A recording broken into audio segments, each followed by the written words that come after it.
Hello, and I'm going to show you in this video how to take an article and make it SEO friendly, meaning that you're going to take an article and optimize it so that it can be found by Google easily according to its keyword. Okay, so it's known as on-page SEO. Like I've said in previous videos, SEO comes into two categories, on-page and off-page. So off-page is when you work off your website to create SEO for your website, but on-page is when you're working within your website. So this is a piece of content that you're looking at right here that's been created by my VA to go on-page. It's going to go on the website.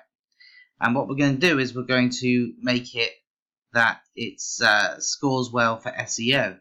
And that's very easy to do because if you're working within WordPress, then you have Yoast and you have like a checklist that you go through and you get an SEO score. So it's very easy. If you're not working with WordPress and you're working on a different platform, then that's okay. The same rules apply. It's just that, Yoast is handy because it walks you through it, but you can just know how to do it in the first place. Okay, so why do I say I'm going to make an article SEO friendly? Well, the reason I say that is because, and this is what I teach people, SEO, ironically, should be an afterthought. Quality content is the primary thing. A good quality, well-written piece is the be-all and end-all. But that's not to say that SEO is not important. Yes, it is. But we start with a quality written piece of content, and then we do what needs to be done for the SEO. Okay, so my VA has created this article, and what I'm going to do is I'm going to copy it, and I'm going to open a new tab, and this is called wordcounter.net. So make a note of that, wordcounter.net. It's a very useful website because what I can do is I can paste my content into this box. And the reason that this is useful is because what I can do here is I'm going to edit it, alright?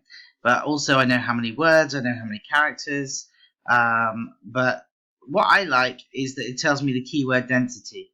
So more about that in a minute. Okay, so the first thing I'm going to do is I'm going to ask myself, what is the focus keyword of this piece of content? Alright, now my focus keyword, and I talk about how to do your keyword research in other videos, so I'll not talk about that, but my focus keyword is houseboat holiday in Ireland. Okay, so what I'm going to do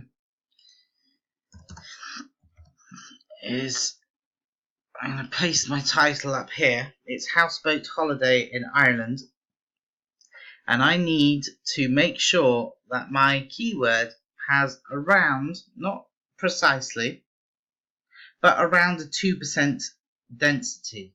Alright, so at the moment we see keyword density houseboat holiday Ireland, right? Because in the keyword density part it doesn't tell you like in, words like in, the, those type of words are not included. Alright, so it's actually houseboat holiday in Ireland.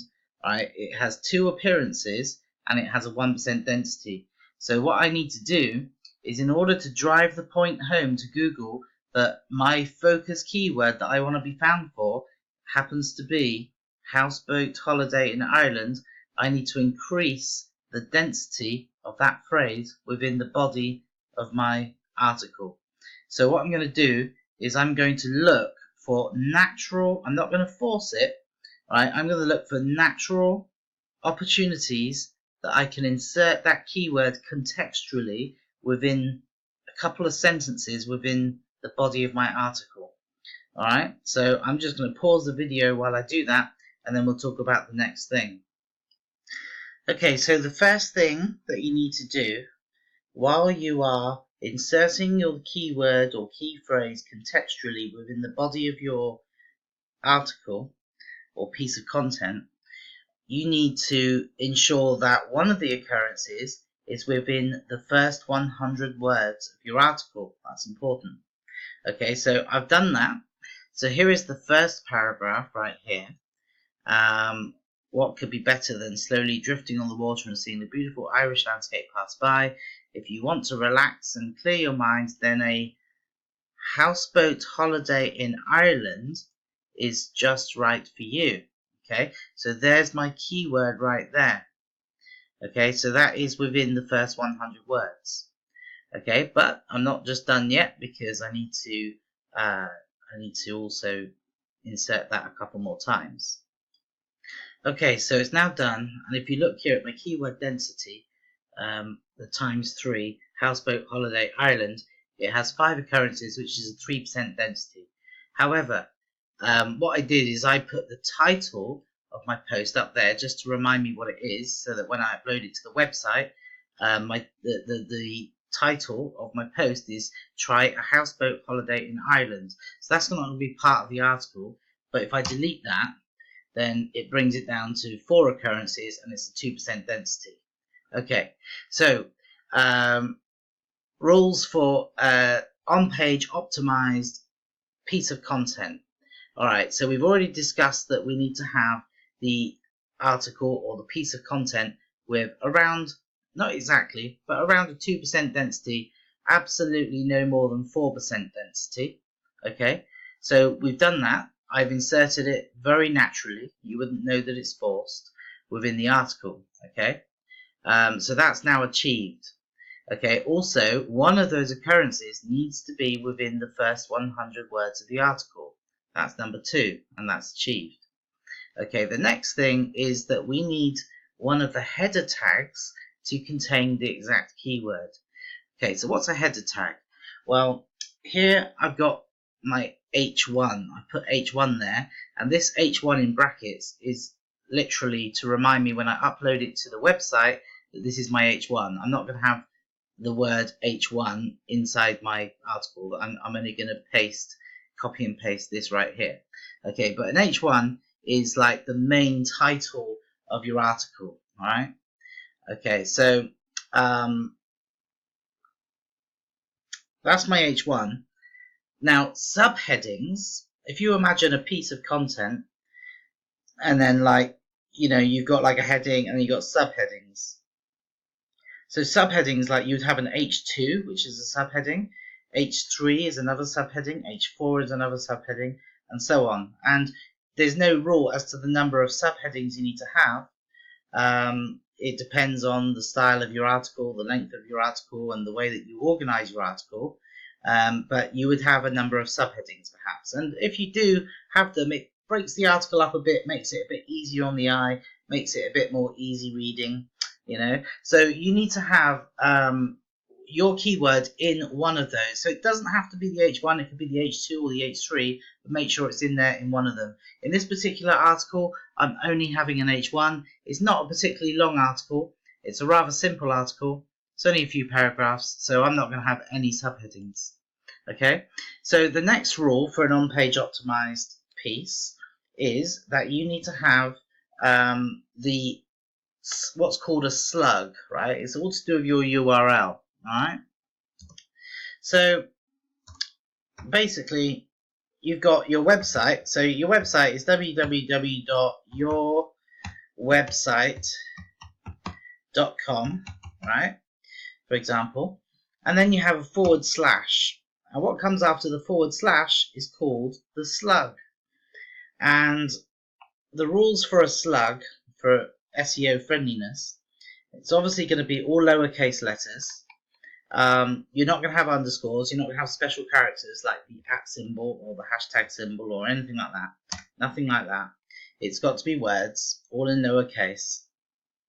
And they're separated with a hyphen. Okay? So, for example, the slug for this would be try a. Now, A is a stop word, right? So stop words are not recommended in a slug, but if a stop word is a part of your keywords that you've researched, then you can have it. It's not that you can't have it, it's just not recommended unless it's necessary.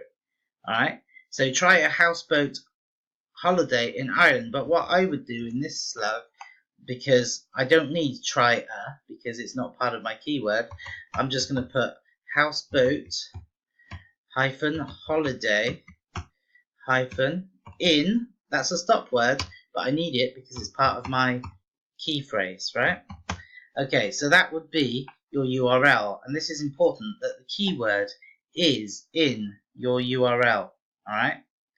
Okay, so the next part of a optimized piece of content or an optimized page, alright, is that you need to have what's called your meta tag title, meta tag description, and your keywords, your meta keywords. Now, if you do some research into Google algorithms, it used to be these were essential, and now Google, with its artificial intelligence and its advancements in the way that they crawl the web, it's not deemed necessary to have your meta tag title and description, because Google will by default make one for you for your website. But if you want to be in control of what you want your website to be found for, then you can put it in, and I recommend that you do.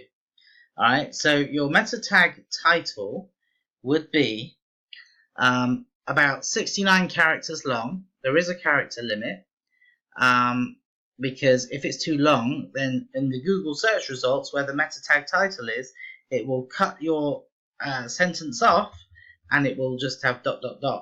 So you want it to be seen, okay? So try to stick to a 69 character limit, and your keyword needs to be present in that. And your meta tag description, that's recently changed. It used to be 179 characters, but now been increased to 320, which is brilliant because you get even more information in there. Okay, so you need to do a meta tag description, and that also needs to have your keyword present within the, just one occurrence, right? So one occurrence in your meta tag title, one occurrence in your meta tag description. But meta tags is something that I want to dedicate an entire video to, because meta tags are important, and it needs a video all on its own. I'm just touching it on here. So let's just recap.